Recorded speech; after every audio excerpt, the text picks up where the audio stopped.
兒童品格塑造系列，繪本與聖經信息連結。誠實係品格教育入面最核心，但亦係最難教嘅課題。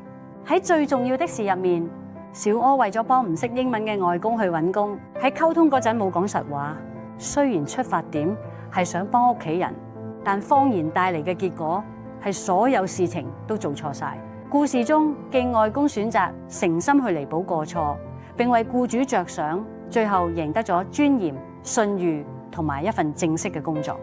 呢本繪本教導小朋友，誠實可能會令你暫時失去一啲嘢，但長遠嚟講，誠信帶嚟嘅福氣同人際關係嘅接納，先至係最重要的事。正如聖經經文以弗所書4章25節咁樣講：你們要棄絕謊言，每個人要與鄰舍說誠實話。